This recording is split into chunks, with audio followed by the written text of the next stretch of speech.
Hi, this is Pastor Lutzer. Thank you so much for joining us today as we continue our study of the book We Will Not Be Silenced, Responding Courageously to Our Culture's Assault on Christianity. Today, we're going to be looking at chapter 3 of the book, The Difficult Issue of Race. I hope that you stay tuned and I hope that you participate in this study. Now, since I've written that chapter, I attended a seminar taught by a young black pastor entitled, Why is it so difficult for us to talk about race? I found the seminar very helpful. One of the things that he said that kind of freed me up is the fact that, we don't have to agree on everything in order to affirm our unity in Jesus Christ. And that's true.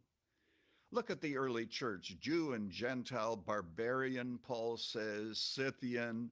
They were all one in Christ, but I can assure you that they also had their differences. Here at Moody Church, where I've had the privilege of serving as pastor for 36 years, on any Sunday morning, we had more than 70 different countries of origin represented. And we rejoiced in that because, as you know, in the book of Revelation, it talks about all those from different races and cultures all around the throne. So my heart has to do with the unity of the church. And that's why I am so concerned about the critical race theory. When you read chapter 3, you must understand that Saul Alinsky in the city of Chicago saw that Marxism could be applied to race.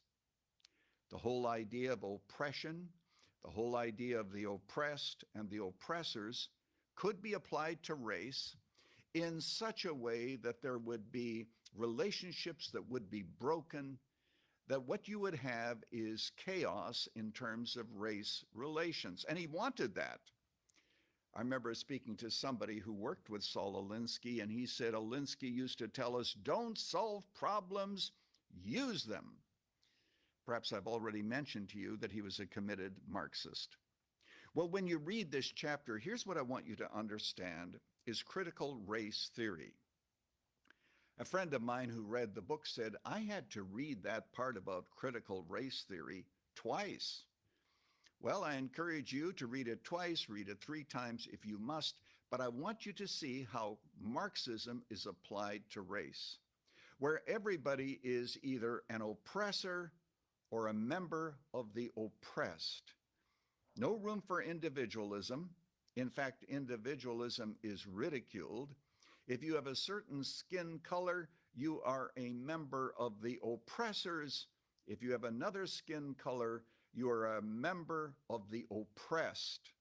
And basically, you stay there and you are guilty of all the sins of your particular race and background. I guess I want you to read that passage with a great deal of care for this reason. Critical race theory keeps tearing apart what Jesus died to bring together. It has no room for reconciliation, no room for forgiveness. Everything has to do with oppression. Remember Marxism now, until the oppressed overcome their oppressors. The conflict must go on. The simple fact is, friends, that there is racism in every single human heart. And that's why I want to get to the Christian solution, because no matter what you read about critical race theory, I have to say this because my first concern is for the Church of Jesus Christ. Christianity says the differences between us aren't that great. Because after all, we're all born equally sinners. We all are born in the image of God, of course, and therefore of equal value. We come to the cross of Jesus Christ to receive forgiveness and cleansing. And after we have done that, we ask ourselves, what can we do together to make things better? This is my heart to you today. We cannot solve our race problem as long as we are shouting at one another across racial fences. Christianity teaches we really don't have a skin problem, we have a sin problem. So as you read this chapter, and I hope that you read it very carefully, I want you to understand how absolutely destructive it is for us to buy into the critical race theory, as I mentioned earlier, continually tearing us apart with no hope of reconciliation and no possible way that we can work together. Because after all, if you're born with a certain skin color, you are an oppressed person.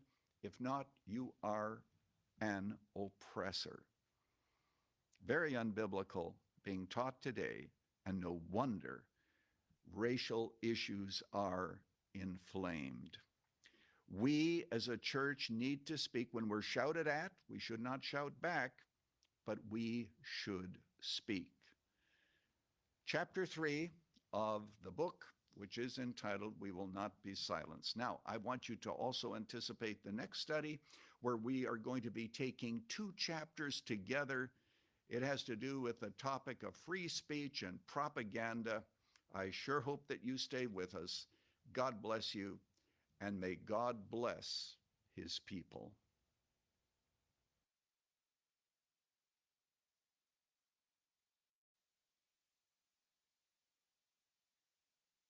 People.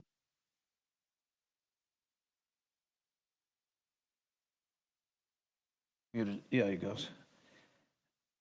As we look more at this book, as we're looking at things that are changing, I got up this morning. I usually go through the headlines on Fox News, and I look through all that stuff. One caught my attention in particular because it's the stuff that we deal with, and it's not just because of the topic, but it's like this being ripped right out of the headlines kind of thing. Because in this particular, you can go back and read it later. It's the Philadelphia Flyers, Irving Provova. He was labeled as homophobic and basically a racist and a bigot and everything else. And the only reason why is because in Philadelphia, whatever reason, the NHL wants to do LBG, the alphabet communities stuff. They want to honor them. And so he said, I cannot do that because I'm Russian Orthodox. I do not agree with that lifestyle. That's all he said. In pregame warm-ups, he did not go out because they were wearing gay pride warm-up jerseys. He didn't want to go out and do that. They put rainbows on their hockey sticks. He didn't want anything to do with that. So I was kind of fascinated because this is where, and I think we need to pay attention, because you don't want to just listen to what's here. You want to listen to your opposition and kind of see where they're going with things. It said, that's one of the oppositions I thought was quite fascinating. Being LBGT plus is not a choice. This is his opposition on Twitter. I mean, they were just bombasting him just because he wouldn't go out in a warm-up jersey, rainbow. And he says, being that in this community is not a choice. Being ignorant, obnoxious, and homophobic is a choice. Ivan wasn't wearing a uniform tonight. The NHL Flyers should not have let him play. Stop letting bigots hide behind their cherry-picked religion. Now, why that's important and why we listen to that, when you listen to that opposition, that is the very thing that is happening. That's just ripped from the headlines, but that's what is going to start happening to the church. Because his stand was, my Russian Orthodoxy in my church does not believe that the gay lifestyle is compatible. It is nothing that I want to celebrate. Well, in this group speak of this day of 1984, and the group speak that we have to do, if either you're woke or you're actually going to be attacked and online and doing all that stuff, you got one hockey player that chooses not to do this. You think back, there was a soccer player up on the East Coast. I forget which college she was with. She did not want to do the gay thing or the Black Lives Matter thing. Coach benched her.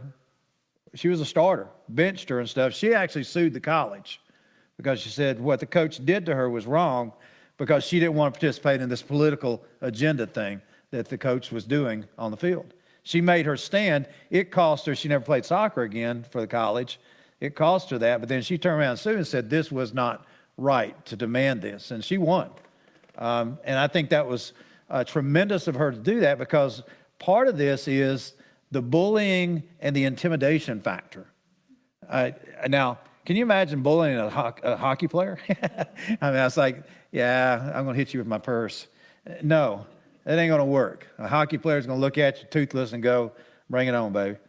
I love that in a sense because, and it's not just because of the stand of Christianity, but when you look at the things that they were putting online in their Twitter pages, it is to silence, it is to yell, like he said tonight in this diversity thing. And these people say, we can't respect this. He doesn't have a right to refuse. That is where we as a church are going to be approached, not too far off. You don't have a right to refuse anymore. As an American, as a churchgoer, as a believer, you don't have the right to refuse. You've got to kowtow to whatever we have. That's why when he's talking about the critical race theory and having opposition with the sister church, when we had that one meeting, it was going to go on to explain critical race theory. I don't like critical race theory. I don't think it's proper. I don't think it's right. It's based on the oppressor versus the oppressed. And if you go back and look in the book, has anybody, let me just stop here in the first chapter, has anybody read something that really sticks out to you that we didn't cover, or something that you say, hey, anything in particular? In like the first or second chapter? I'm not going to the third yet because I got several other things I didn't really cover last week on all my rabbit trails. So I've got a few rabbit trails still to go. I don't think, and this is where the culture is truly trying to lead us, and this is where I don't know if the church has, and this is where he says throughout this, it is not him trying to change the culture, but it's important that the church is not led by the culture. The church has to lead biblically. Will that look harsh? Yes. Will it look like we're doing things that are mean at times because you won't just love is love and it's accepting of the LBG community? Yes, it will look bad. Like this guy who's got a Russian Orthodox belief. He says, I cannot participate because my convictions, you can't have your convictions anymore. The whole issue of Karl Marxism was that it's the collective versus the individual. And the whole reason that Karl Marx was had to break down the family is because the family cannot have the dynamics anymore. They want the collective of the government. One of the things he points out in here, and he says it's in another book, and I know I'm kind of jumping around in the chapter, but then I'll bring out some more points. I've always often wondered, we talked a little bit about this, about the border, why it is so, I mean, when you can have politicians who will stand there and say the border is secure. And we're all kind of going, wait a minute. We got border patrol agents that are being shot at on a regular basis because gangs being killed, being gangs and stuff that are just, it's just a porous border is coming over. And they sued that county in Arizona because they were putting on their own containers up and making their own wall. And the government came down and sued, you got to pull those down.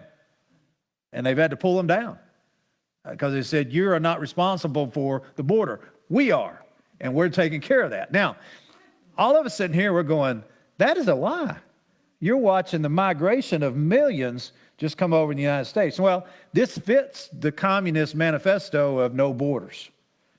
You got to break down the borders of countries in order. And then the second thing it does, I don't know if you've noticed, but all the people that are being shipped to New York right now, the mayor of New York he is whining. He's saying, we're being overrun.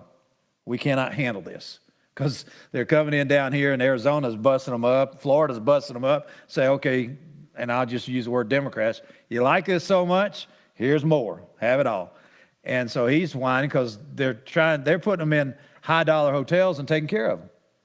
All that is doing is making everybody that comes across the border, used to, when you came to America, is to make a better life. You know, and these guys are trying to. A lot of them, majority of them, probably are coming for a better life. But the problem is the government's stepping in and saying, we're going to take care of you 24/7, and the government can't do that. But they're putting them in hotels, feeding them. They're throwing away millions and millions of dollars a day because the folks coming in, we're feeding them stuff they don't want to eat, and so they throw it away. You know, they're not wanting to eat it. And so we're finding that the problem that's being created, I think, is playing into the whole idea of breaking down America as we know it, to be a lawless society. You don't have to, because when our president, vice president, even Congress, when they raise their hand, they promise to uphold the laws of our country, the Constitution and the laws of our country. Well, to lie to you and say that the border's secure and you watch it pouring over, this is coming to an agenda also. It's feeding into an agenda. The church, our job is to minister. We're to vote here in America. I believe we are to vote, do things. But I think, and as I look at this and what he was even saying here, if you look at the cultural Marxists, they try to break down borders. And one day they want, and I said that I think this last week, if you're going to have an antichrist, you're going to have a borderless countries because he's going to be in charge. You've got to start breaking down borders of country. You've got to start the failure of, let's say, Venezuela and what we're seeing in the southern part of Latin America and South America. We're seeing the failures of these nations is feeding into what we're seeing in the last days. And I just pulled up Matthew 24 because it says that in those days, one of the things you look at, watch out, no one deceives you. For many is coming to say, I am the Christ. The things that are boiling right now, the divisions, the stuff that's happening, you're seeing, I think, is it Portugal that's having issues? Not Portugal, but not just Venezuela, but there's another South American country that they're just having big time protests and stuff that's going on. But we're seeing these countries in such upheaval, and part of it is to make borderless countries. And it sets you up really for the last days. It's setting you up for things that we never would have thought in our day because we were always wondering, how is all this going to work? Well, if you look at it, I think socialism, Marxism, it's failed in every country. The only reason it's having some success here because it's not firing a bullet. Every other country, communism fired bullets and killed off a mass majority of people. In our country right now, cultural Marxism, communism, socialism is coming in the form of this victimology that's happening. Everybody that's a victim, that if you're white in America, you are the oppressor. Everybody else is a victim. Now, Tony, you and I don't know what we are. We're kind of in between, sometimes we're victims, sometimes we're oppressor. I don't know. But you're seeing all this that has taken place, and I think it's like what he's saying here in the book. We're watching as culture is taking our kids from us, because if you watch, everything about culture is engaging them to be opposite of what the church is. Now, I know, Debbie, you see it in the schools all the time. You can talk about morality to kids nowadays, and they're going, you mean that's wrong? It's an amoral society that we have, not immoral. Like when some of you, Jesse, different ones of y'all growing up, you knew something was immoral because you had a standard to judge it against. People as old as Sherilyn, you knew that there was a standard, and that was immoral. But nowadays, when you're talking to these young people and you were to say, that lifestyle is not consistent with the Bible, it's immoral. They look at you and say, they call you names. You're homophobic, you're this, you're that. Get with the times. Well, it's a part of what the culture is preaching. The church is not preaching. We're not supposed to be shouting just at the culture, but our voice has got to resonate in this day and time to our young people. And we're afraid to say a lot of times because we don't want to lose them from the church. Well, folks, we're losing them. Their hearts are already being lost now with this culture. I think this illustration that he gave, I don't know if I get rid of this to you or not, the illustration he gave, it's like in page 31 of your book. But he said, you may have missed it, I'm sure you did, but if you watched the 56th Grammy program, January 26th in 2014, you would have heard the Same Love song. It's called Same Love. They sung an ode to the same-sex relationships. Afterward, Queen Latifah invited 33 diverse couples onto the stage. Gay, straight, multicultural, multiracial. They were asked to exchange rings. She pronounced them legally married, and with the white outlines in the backdrop, burst into a rainbow of colors, gleaming like windows of a cathedral. Madonna entered the stage to sing, and that's what we need is Madonna preaching to us, She's the one that you want guiding the children. But I just saw another headline. I didn't read it, but I just saw another headline where a dad is standing up at a school board meeting because his 7-year-old is being taught bestiality. That's having sex with animals. And his 7-year-old. So we're looking at this and we're going, well, not our school system. Well, I hope not. But it is happening. We always had those teachers that lived out there on the edge. We all knew them. You all knew that immoral teacher that was at school. In high school. Not really in elementary. You had a crush on your second grade teacher, but there was never, you weren't going to go out with your second grade teacher. At least I don't think so. Anyway. But you see it now in schools. You're watching that and you see this dad standing up, and he's going to be labeled after this. He will have the police called to him because he's disruptive of a social meeting or a school board meeting. He's disruptive of that. And it's like the dad that was drug out after his daughter was raped by the trans up there in Virginia. He was drug out and put in handcuffs because he didn't want to be silenced because of what the decisions they had made. Now, you look at all this, and I'm seeing this is culture that's going on that's preaching to us, and we as a church are the counterculture. And it's like you said in one part of this book, it said, we used to have home field advantage because everybody was a Christian and the Christian church. He said, we are no longer can act like we have home field advantage because we do not. We're the visitors. And we have no fan base, hardly.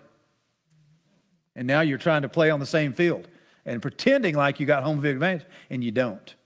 Because the world has shifted, and we're looking at, because I look at even the kids that we have here, the onslaught of things that they have to see and the things they go through. I'll finish this out. It said, Madonna's got Open Your Heart as couples are hugging and crying and singing along as a crowd. They rose to a standing ovation. Then a choir sang the opening words of 1 Corinthians 13, interspersing with Mary Lambert's chorus from She Keeps Us Warm, Keeps Me Warm. Of course, this was an attack on the biblical prohibition of same-sex marriages. He said it was a direct attack on the religion and the opposition of gay rights. And so you find that's in front of 28.5 million Americans that watch that on a Sunday night. We don't go to church anymore on Sunday night, but we watch the Grammys. Now, Grammys are coming up again. They try to do everything they can to shock and to direct culture because music is a dynamic that will do that. It is a leading force, whether we want to admit it or not. I see it and I watch it, and it's funny because I don't listen. I'll be honest, I don't listen to a lot of country music, but I know people's voices. I heard one come on, I can't remember, it was somewhere in a public place, and they were playing the country music, and I was at Cracker Barrel, and I was waiting on an order, 45 minutes waiting on a go order, and that was bad. But I was sitting there, and they started playing a song, and I said, that's Luke Bryan. I don't listen to any of his music, but I can tell you country music, my mind, I can maybe when Toby Keith's singing or when, I don't even listen to their music, but I know their voices for whatever reason. But can you imagine these kids that know the songs of they know them, every word of them, which I can't, especially the rap music, I can't figure it out. I don't want to take time to figure it out. But they're being preached to, culturally desensitized in a lot of ways. And you find yourself looking at it, and I don't know if y'all do this, but there are times you feel like you are the ogre in the room, the oddball out, because everybody's in favor of whatever this thing is the culture is preaching, and you're going, hey. And it's like you're standing here going, let me give you a better way. And they're going, well, we like this. This is all good. Love is love. It's all good. There's no problem here.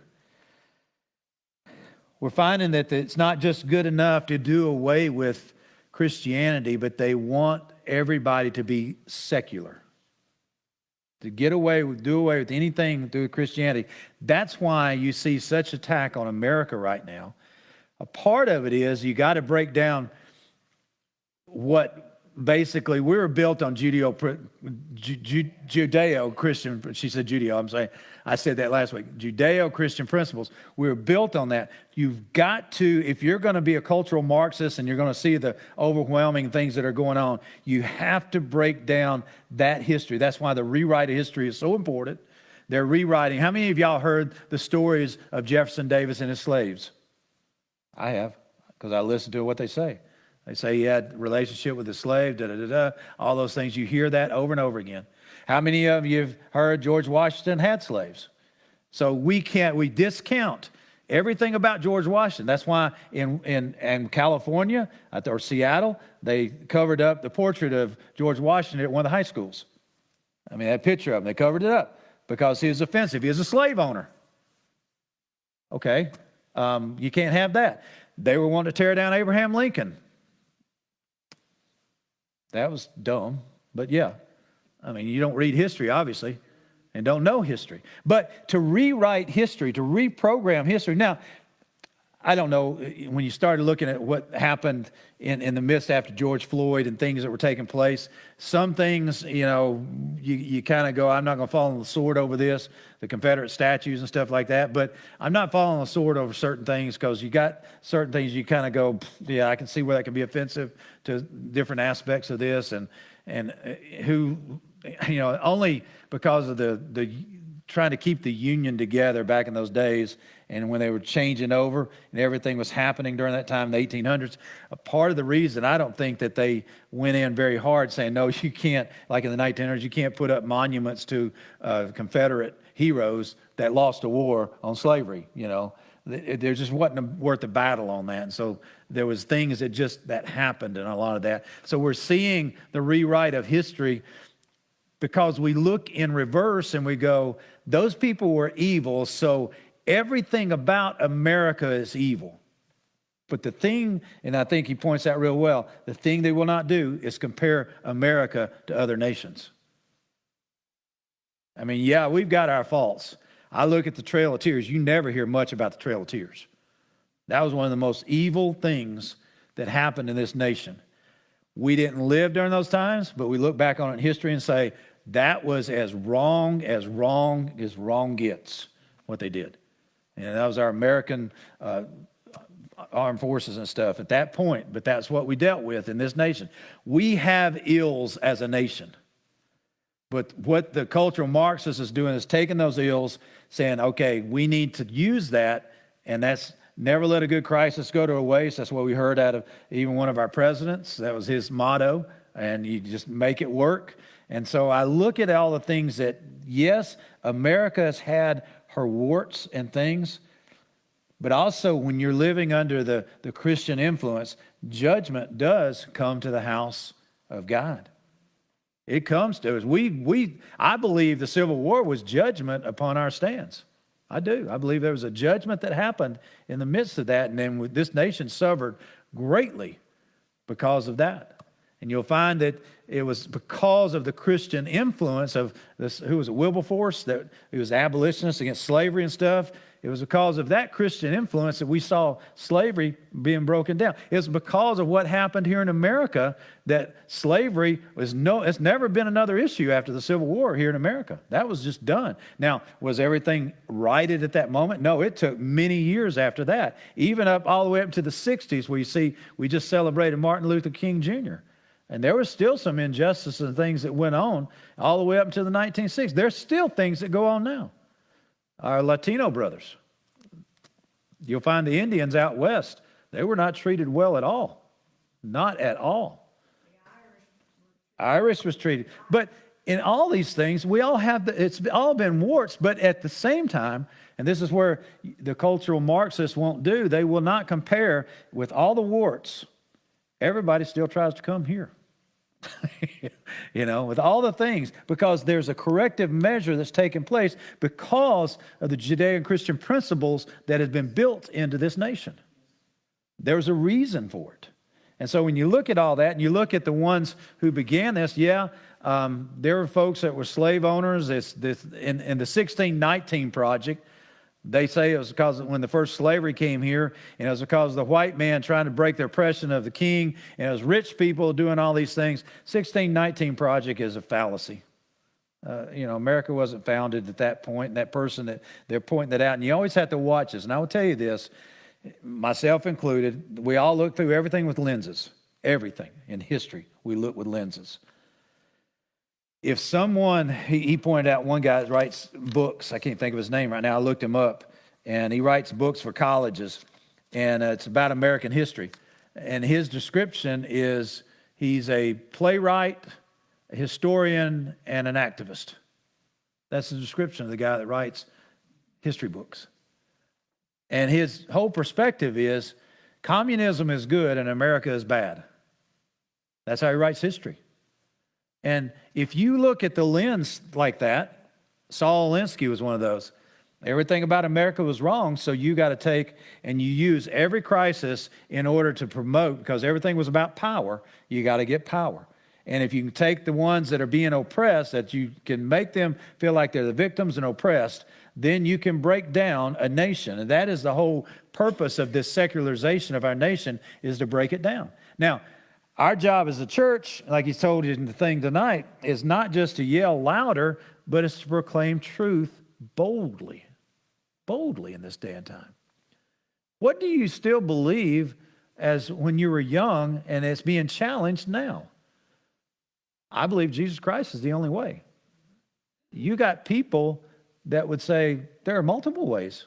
What do you do with the Hindus? What do you do with the Muslims? If they don't accept Jesus, do they go to hell? Well, all of us in this room would go, pretty much, yeah. God can intervene and do what, just God's judgment in the end. But what our belief is, and in the church, is there's only one way to get, and Jesus says, I am that way. There's not, but we're going to deal with a whole nother generation that they're going to go, what is wrong with y'all? Because of the secularization, even in the church. The church is being secularized. We've become a secular view on things. That's going to help, I hope, Christendom move more towards homeschooling and using true curriculum for each subject, curriculum, that does have the true history, the true science, the true, and even there's theology in that, if you can believe it. Stuff that they hear and that they're told, Sarah McCracken, I just saw her picture on Facebook. That's got that list too. But Seth's been told very clearly what your genders are as you up in English class. But your papers have to be what I want to hear. I don't want to hear your opinions. I want to hear my opinions. Yeah, and it's a liberal school. We knew that. Going into it, not rich enough to just go where we want to go. But that is Dr. Henry. Can't do that. Hopefully, this is going to move people out of the public schools, out of the South, Christians, because it's going to get so extreme. And they will be homeschooling, and they are going to build up an army of Christians that know the truth, that can share the truth, and be the light in this next generation. That's my two generations are. A few of these quotes, I'll go back real quick on this about it said, the hope is that the future generations, controlled by political correctness and pro-Marxist politicians, will embrace the Marxist vision, freedom from sexual taboos, traditional gender roles. Natural law will result in racial and economic equality that will eventually liberate an otherwise complacent and oppressed population. Once their leaders are in charge, these reforms will be ushered in. Their organization is totally dedicated to this agenda.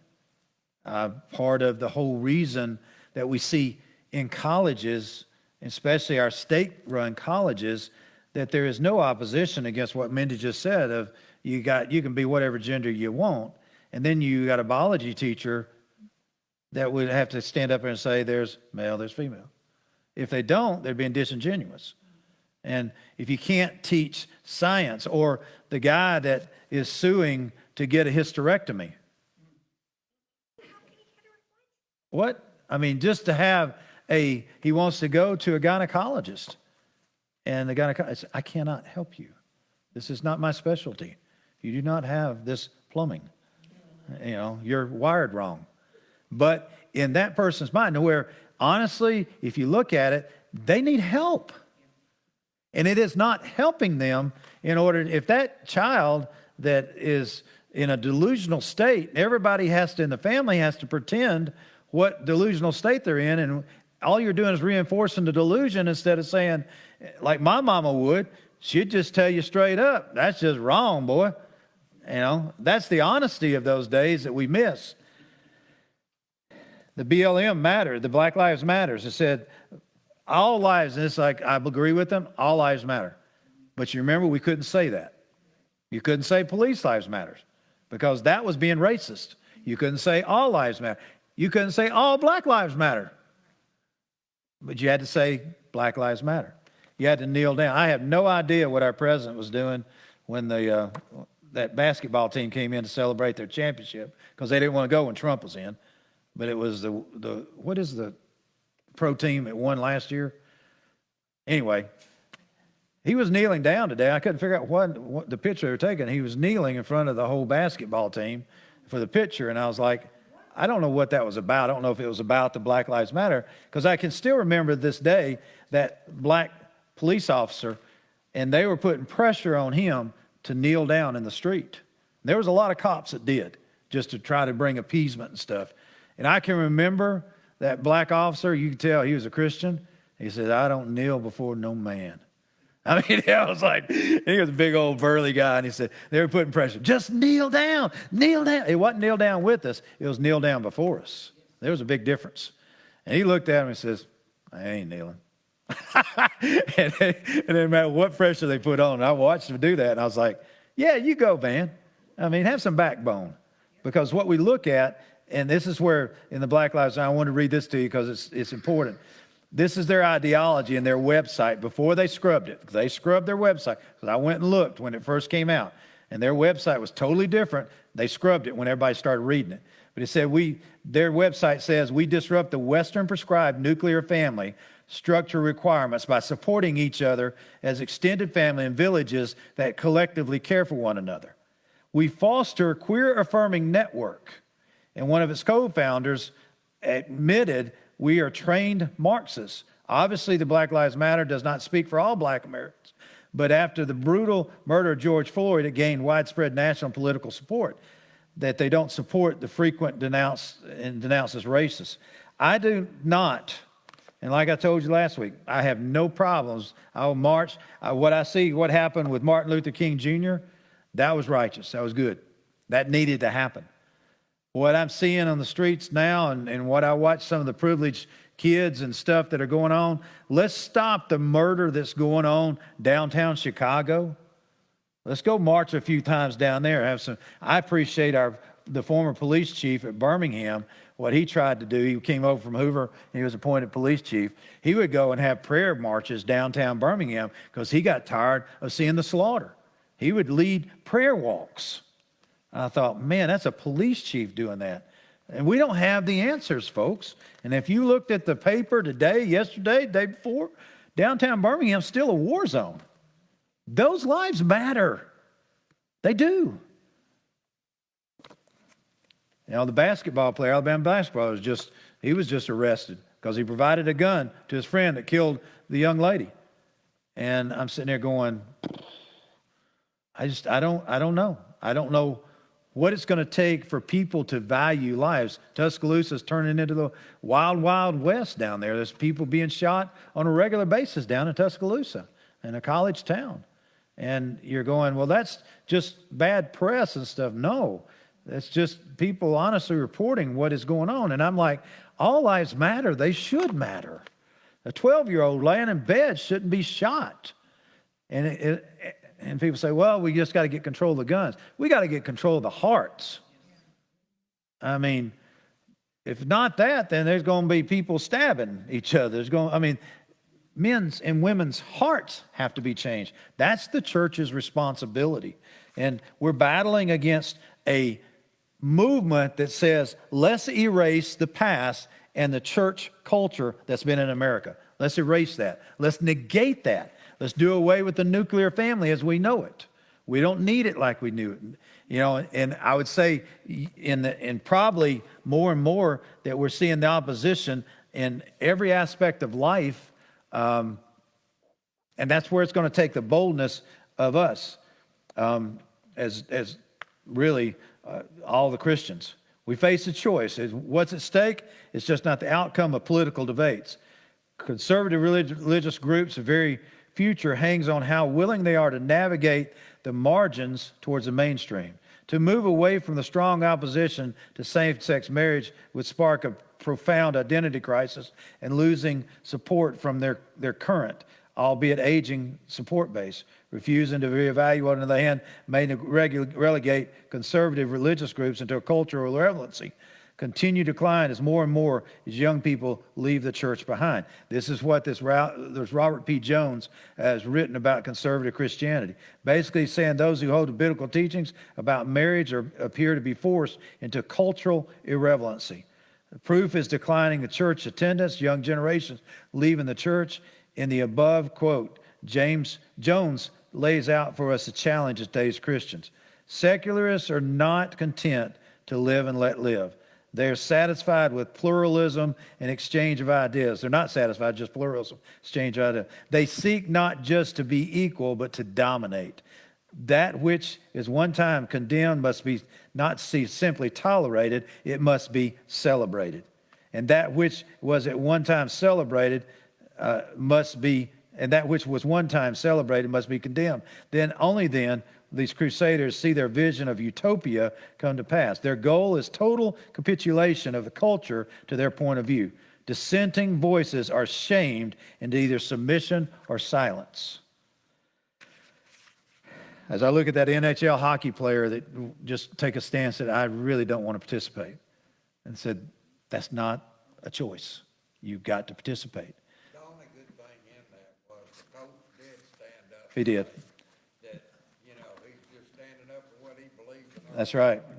That's the only thing. The coach did stand for him, but it was the NHL. He's gonna get blasted. Yeah, but it was the NHL owners that owner was trying to push this. It wasn't as the coach. The totalitarian culture that we're facing, the things that we're seeing right now, is stuff we saw prophesied in Scripture. We see it when Jesus tells us here in Matthew 24, do not be deceived. When he tells us to be bold as lions. Why do we have to be bold if we are the culture where we're not? We've become more irrelevant. And a part of it is our silence has produced some of this. Well, I sit there, I look at Debbie here, and I appreciate her insertion of first priority into all these schools around here. It's not without battles. I mean, she has to face her battles. Even in the culturally friendly to church South, there's still battles. Because the administrators are afraid that somebody's going to get offended and they're going to get a lawyer and sue you. They're afraid of that. Do what? A Satan club will come out. That's what they're afraid of. And they started one somewhere up in Virginia. I don't know if we really, when I look at this book and when I'm going through this and I see in Scripture the stuff that's happening, it is an alarm that should go off in every one of us. And you cannot say, it's not my problem. Because we all got grandkids. We all got kids. We all got potential of those that are in the midst of the battle, and they're being, Barry and I were talking, we had just assumed to stand, I just assumed to take the beating over my kids. I'd just assume do that, But they're, when Seth's going to school at Montevallo, and we knew, the liberal arts college is going to be more liberal. But I look at it, he's got to be able to stand somewhere. And yet, the whole problem with our college and state institution is that they have bought into the secularism and the cultural Marxism, and they said, it's a good thing. We've got to do this in order to have a more peaceable society. Well, I remind you again, the whole reason that you break down a culture, you don't have to fire a bullet. You can destroy America, because who is it that said, if America ceased to be good, America ceased to be great? The goodness and the righteousness that exalts a nation there's an undercut on that right now. And it's been that way since, I'd say, the 60s. If you go back and you look in history, and I know I look through my lens of history, but in the 50s and 60s, the prosperity that hit this nation, because it was prosperous. After World War II, there was prosperity that hit. Everybody was able to buy a car, doing things, and mobility, everything was going on. And it's like Brother Small said, he was pastor up in Tennessee before I was. And he said, I was pastoring in this Gilchrist community. He said, I remember when the first television antenna went up on a house. And he said, I watched it. He said, there was another one. There was another one. And he said, no longer did people sit on their porch to talk. No longer did anybody have the ability to communicate with each other and have fellowship. No longer did they want to be at church as much. And he said, I saw that. And I remember him telling me, because he was in his 70s when I was up there pastoring, and he'd come back and do a revival. But I remember Brother Small saying that. He said, I watched this community change in the 50s and 60s. There was a shift that took place in this nation, and I think the Vietnam War was, and you think about all the assassinations that happened right there in the late 60s, mid to late 60s, of known political figures, Martin Luther King Jr., Bobby Kennedy, John Kennedy, Malcolm X, all these leaders that were being, there was a turmoil in the heavenlies that were happening. Free love started happening there at the late 60s, psychedelic free love in the 70s. Some of y'all lived through that. Nobody went to Woodstock in here, did they?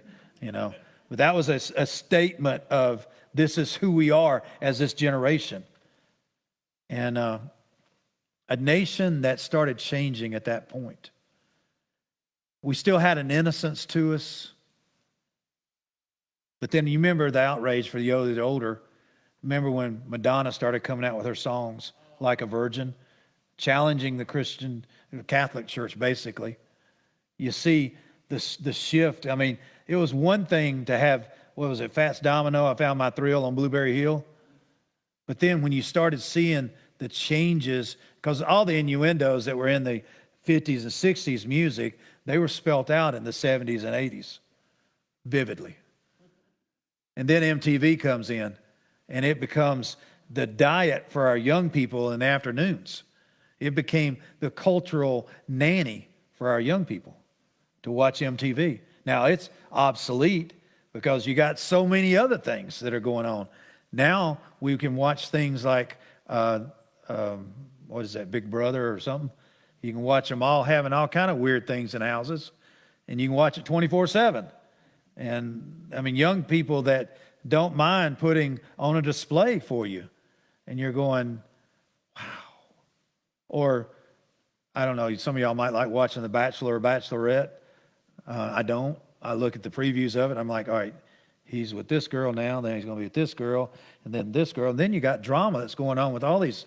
And it goes the same thing with The Bachelorette, and going, all they're doing is just setting up for a cultural revolution is all this is. And what we see happening that's preaching to us on our media that is there.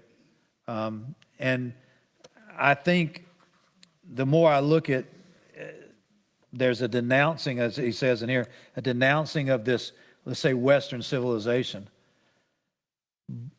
But it's just a denouncing of this. It's not in comparison to India, who has slaves still. It's not a comparison to Africa, who still has slavery. But we were wrong, even though we're the ones that righted in America a lot of things, even after we were wrong. Other nations have not righted that, have not changed. I thought it was quite interesting because he said that, like Martin Luther said, my conscience is held captive by the word of God. Not Martin Luther King Jr., but Martin Luther. He said, I cannot, will recant, not recant.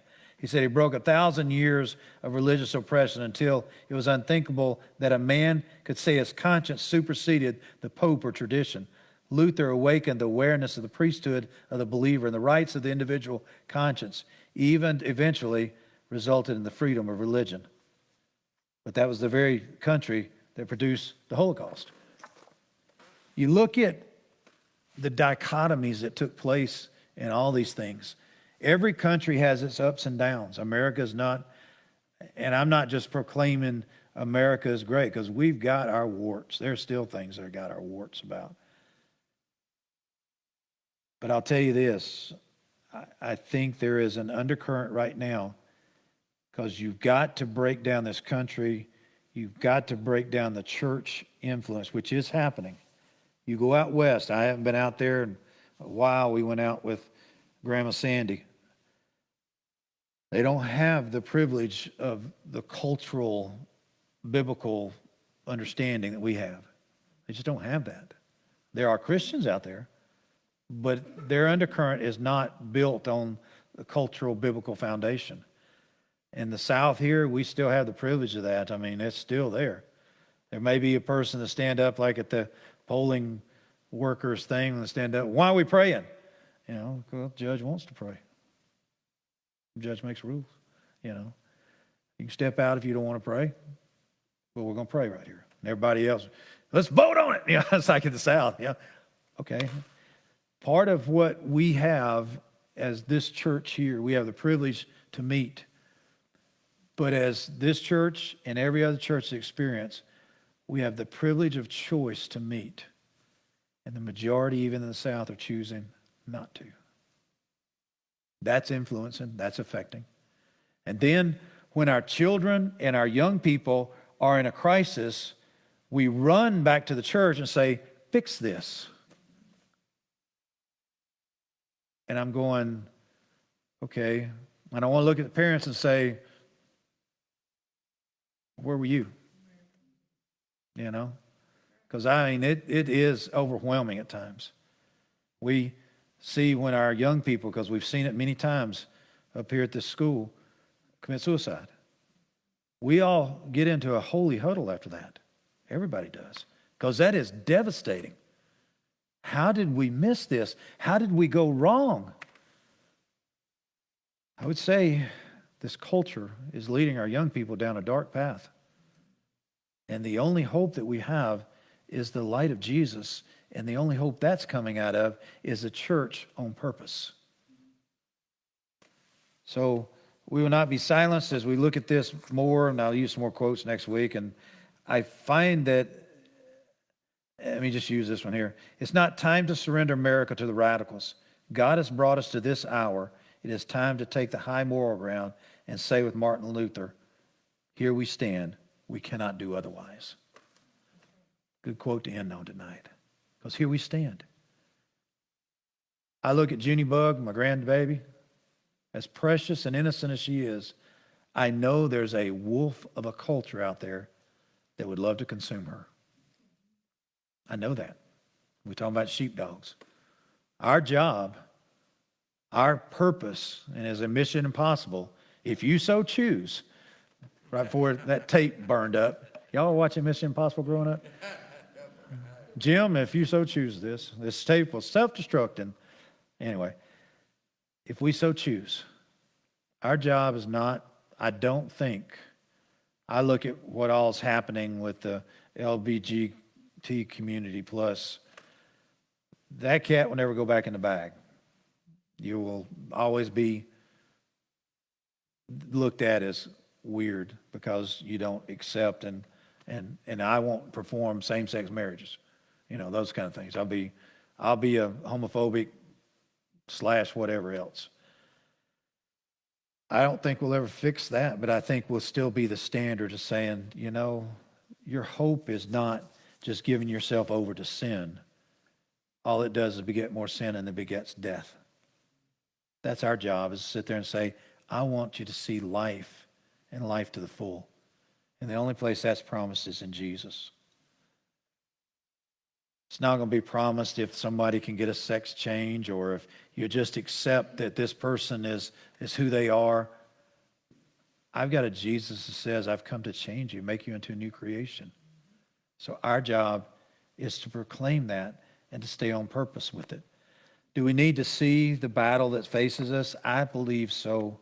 And I believe the urgency right now in this walk as a Christian, the urgency right now is to say, shore up our message, biblical message. Because the cultural pressure and the message that's being preached to us from the culture is going to make you feel like a fool for believing what you believe, or try to make you feel like a fool for believing what you believe. You will not change. This group right here I'm looking at, you're old enough, you're not going to change. But my young people in this church and young people we see in school, this community, gosh, can you imagine having to grow up with the pressures that they have right now? There was probably, when I was in elementary school, there was one or two or three really immoral people, that really did bad things, but didn't really know what they were doing. There was a few. When you got into junior high school, there was a few people experimenting with immorality and drugs, a few. They'd bring some alcohol from their parents to school. These kids are dealing with fentanyl. They're dealing with immorality that's destroying them. They're dealing with the peer pressure to be something that this world says you got to be. And I'm sitting there going, man. So if you could go back in time, only if I could go back as a radical Christian, more radical than I was, because I wasn't radical. If I could go back as a radical Christian in this high school, it would be different. But we can't. So all we can do is proclaim to them who are there to live it out loud. All right. Father, we thank you for tonight. Thank you, Lord, it's not a battle us and them, though it sounds it. It is a battle them against you. And Lord, I know how this is going to end. But in the meantime, may we be bold to stand as your ambassadors, to be your representation for this kingdom of light in the midst of the darkness. And may our young people see a standard in this day and time, not just a generational standard, but a biblical standard. And may they see the life that comes from that and then choose life. Thank you for that, Father, in Jesus' name. Amen. Appreciate y'all being here tonight. Read ahead. We'll go into diversity. I played it ahead, thinking I'd get to it, but foolish me. We'll keep plowing through.